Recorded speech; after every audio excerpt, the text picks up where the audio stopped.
Você diz em suas palestras que o homem é a medida do mundo e que quando ele se transformar, o mundo ficará em paz. A sua própria transformação provocou isso? Resposta. O que se subentende nessa pergunta? Que embora eu diga que reconheço que sou o mundo e que o mundo não está separado de mim, embora eu fale contra as guerras e etc., a exploração continua da mesma maneira. Portanto, o que digo é fútil. Vamos examinar isso. Vocês e o mundo não são duas entidades separadas. Vocês são o mundo, não como ideal, mas como realidade. São o resultado do clima, da nacionalidade, de várias espécies de condicionamento. E o que pensa, o que sente, você o projeta, criando um mundo em desarmonia. Quer ser Telugos contra Tamils, só Deus sabe por quê. O que projeta é o mundo. Você cria o mundo. Se é ganancioso, projeta essa qualidade. Portanto, o mundo é você mesmo. Como o mundo é você, para transformar o mundo, precisa conhecer a você mesmo. Com a sua transformação, produz uma transformação na sociedade. O interrogante dá a entender que, como a exploração não acabou, o que digo é fútil. Será verdade? Viajo pelo mundo apontando a verdade e não fazendo propaganda. Propaganda é uma mentira.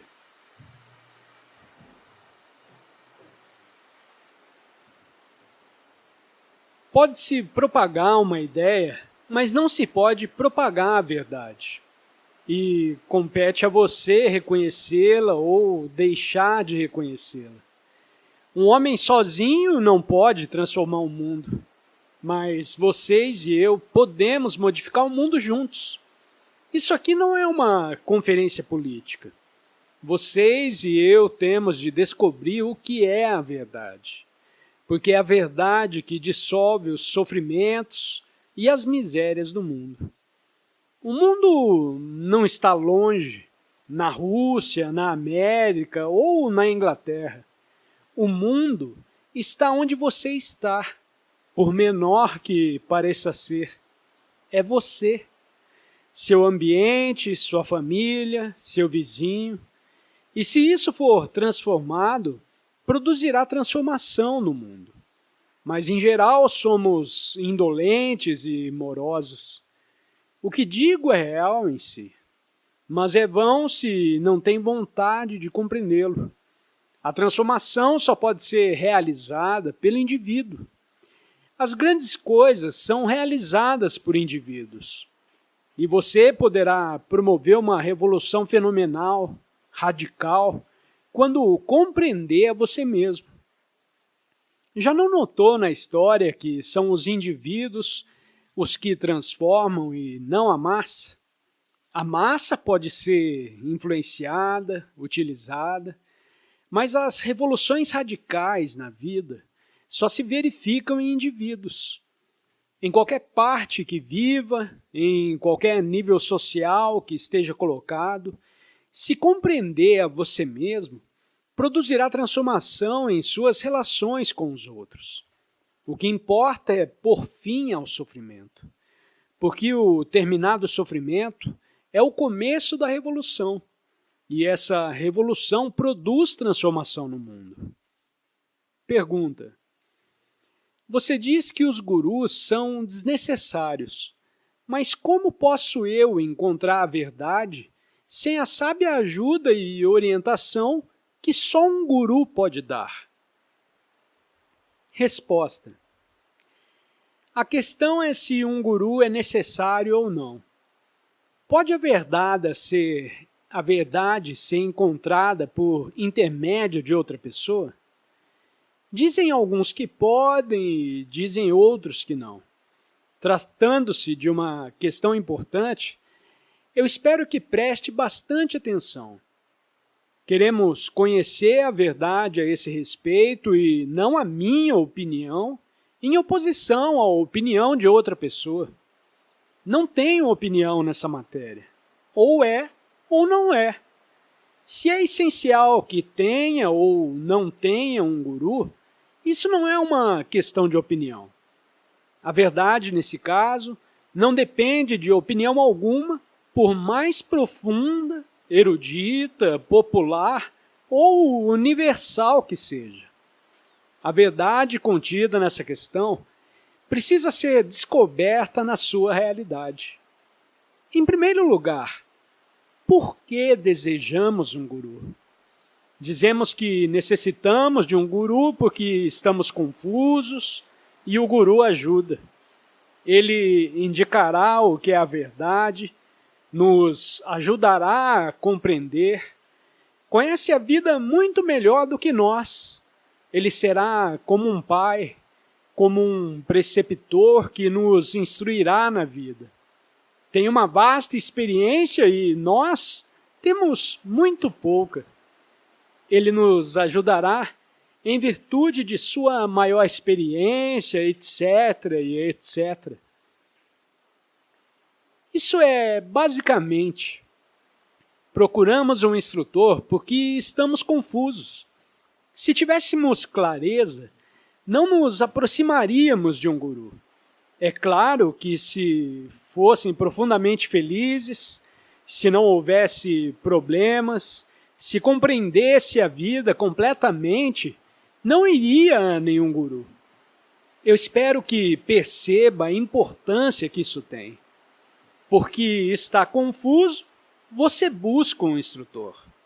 Vai a ele para que ele te dê um método de viver, para que dissipe a sua confusão e te faça achar a verdade. Escolhe um guru porque está confuso e espera que ele te dê o que você pede. Isso é, escolhe um guru que satisfaça o seu desejo. Escolhe de acordo com a satisfação que dele espera. E sua escolha depende da satisfação que deseja. Não escolhe um guru que diga, depende de você mesmo. Você o escolhe em conformidade com seus preconceitos. Assim, uma vez que escolhe um guru, de acordo com a satisfação que ele te dá, não está em procura da verdade, mas de um caminho para sair da confusão. E esse caminho é chamado erroneamente de a verdade. Vamos examinar primeiro essa ideia de que um guru pode dissipar a nossa confusão. Pode alguém dissipar a nossa confusão? Essa confusão que é o produto de nossas próprias reações, nós a criamos. Você pensa que outra pessoa a criou? Criou essa miséria, essa batalha que se trava em todos os níveis da existência, interior e exteriormente? Ela é o resultado de nossa própria falta de conhecimento de nós mesmos, porque não compreendemos a nós mesmos, nossos conflitos, nossas reações, nossas misérias. Nos dirigimos a um guru que, segundo pensamos, nos ajudará a nos livrar daquela confusão. Só podemos compreender a nós mesmos em relação com o presente. E essa relação é o próprio guru, e não alguém de fora. Se não compreendo essa relação, tudo que um guru diga é pura futilidade. Porque se não compreendo as relações, as minhas relações com propriedade, com pessoas, com ideias, como posso resolver o conflito que há no meu íntimo? Para resolver esse conflito, eu preciso compreendê-lo. O que significa que preciso estar cônscio de mim mesmo, nas minhas relações. Para estarmos cônscios, não temos necessidade de nenhum guru. Se não conheço a mim mesmo, que utilidade tem um guru? Assim como um guia político é escolhido pelos que estão em confusão e que, portanto, escolhem confusamente, assim também escolho um guru. Só posso escolhê-lo de acordo com minha confusão. Por consequência, ele, tal como o guia político, é confuso. O que importa, pois, não é quem tem razão, se eu tenho razão ou se tem razão os que dizem que o guru é necessário, mas para descobrir por que necessitamos de um guru, isso é que é importante. Os gurus existem para a exploração sobre várias formas, mas não estamos tratando disso agora. Nos agrada ter alguém que fale do progresso que está fazendo, mas descobrir por que necessitamos de um guru, aí é que está a solução. Outros podem indicar o caminho, mas você tem de fazer o esforço sozinho, ainda que tenha um guru, porque não deseja enfrentar esse trabalho, passa a responsabilidade ao guru. O guru se torna supérfluo quando há uma parcela de autoconhecimento. Nenhum guru, nenhum livro, nenhuma escritura pode te dar o autoconhecimento. Ele vem quando está cônscio de você mesmo em suas relações. Ser é estar em relação. A falta de compreensão das nossas relações significa miséria e luta. O desconhecimento de nossa relação com a propriedade é uma das causas de confusão. Se não conhece sua verdadeira relação com a propriedade, é inevitável o conflito. E daí o maior conflito na sociedade. Se não compreende as relações entre você e sua esposa, entre você e seu filho, como pode uma outra pessoa resolver o conflito resultante dessas relações? A mesma coisa acontece com respeito às ideias, às crenças e etc. Como está confuso em suas relações com os outros, com a propriedade, com as ideias, procura um guru. Se ele for um verdadeiro guru, te dirá que deve compreender a você mesmo. Você é a fonte de todo desentendimento e confusão. E só pode resolver esse conflito quando compreende a você mesmo em suas relações. Não pode achar a verdade por intermédio de ninguém. Como poderia? A verdade, de certo, não é uma coisa estática. Não tem uma morada fixa. Não é um fim ou um objetivo. Pelo contrário, ela é viva, dinâmica, ativa, cheia de vitalidade. E como pode ser um fim? Se a verdade fosse um ponto fixo, não seria a verdade. Seria uma mera opinião. A verdade é o desconhecido. E a mente que procura a verdade nunca a achará. Porque a mente está constituída do conhecimento. É resultado do passado e produto do tempo. E isso você pode observar por si mesmo. A mente é o instrumento do conhecido e, por consequência, não pode achar o desconhecido. Só pode mover-se do conhecido para o conhecido. Quando a mente procura a verdade de que leu nos livros, essa verdade é uma autoprojeção. Porque, em tal caso, a mente está apenas em busca do conhecido. Um conhecido mais agradável do que o anterior. Quando a mente procura a verdade, ela está em procura de sua própria projeção, e não da verdade. Afinal de contas, todo ideal é autoprojeção, é fictício e irreal. O que existe realmente é o que é, e o oposto não existe. Mas uma mente que busca a realidade, que busca a Deus, que está em busca do conhecido, quando pensa em Deus, seu Deus é projeção do seu próprio pensamento, resultado de influências sociais. Só se pode pensar no conhecido. Você não pode pensar no desconhecido. Não pode se concentrar na verdade. No momento em que pensa no desconhecido, ele não é mais que o conhecido, de você mesmo projetado. Assim, Deus ou a verdade não podem ser pensados. Se pensa nela, não é a verdade. A verdade não pode ser procurada. Ela vem a nós. Só podemos procurar o que é conhecido. Quando a mente não é torturada pelo conhecido, pelos efeitos do conhecido, só então pode a verdade se revelar. A verdade se encontra em cada folha, em cada lágrima. Ela tem de ser conhecida momento por momento. E ninguém pode te revelar ou te levar à verdade.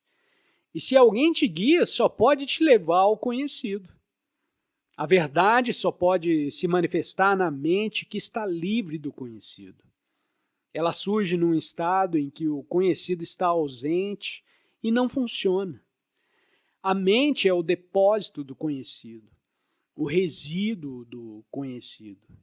E para que a mente esteja naquele estado no qual o desconhecido se manifesta, tem de estar cônscia de si mesma, de suas experiências anteriores, tanto conscientes como inconscientes, das suas respostas, reações, da sua estrutura. Quando há autoconhecimento completo, o conhecido termina e a mente fica completamente vazia do conhecido. Só então a verdade pode vir a você sem ter sido chamada. A verdade não te pertence e nem a mim. Não podemos adorá-la. No momento em que a conhecemos, ela é irreal. O símbolo não é real. A imagem não é real. Mas quando há a compreensão do eu, o desaparecimento do eu, desponta então a eternidade.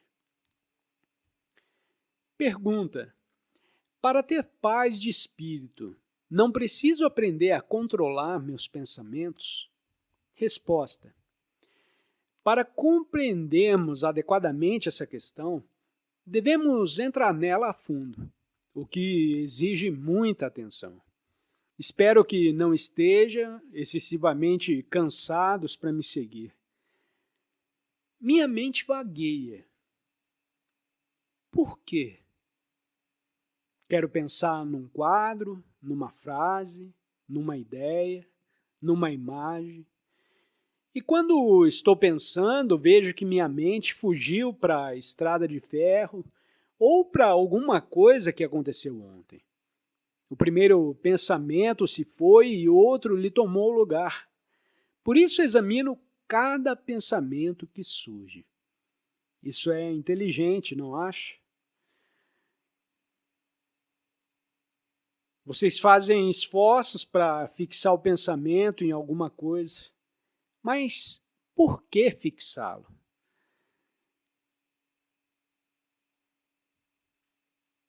Se você se interessa pelo pensamento que surge, ele te revela o seu significado.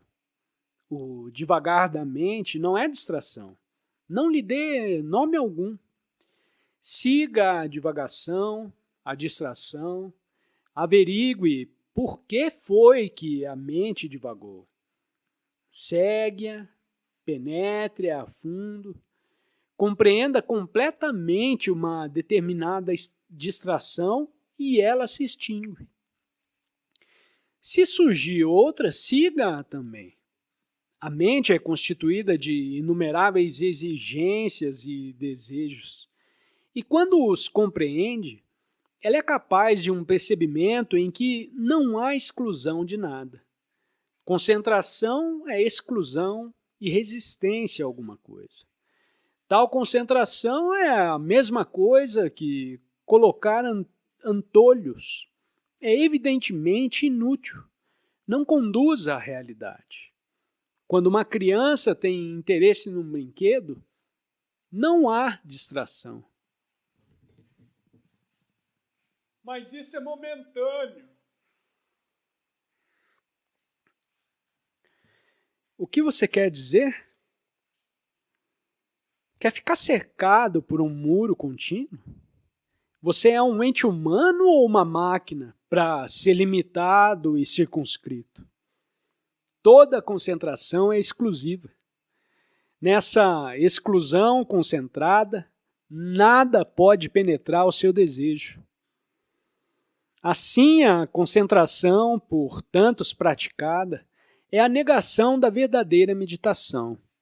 Meditação é o começo do autoconhecimento, e sem autoconhecimento não podemos meditar.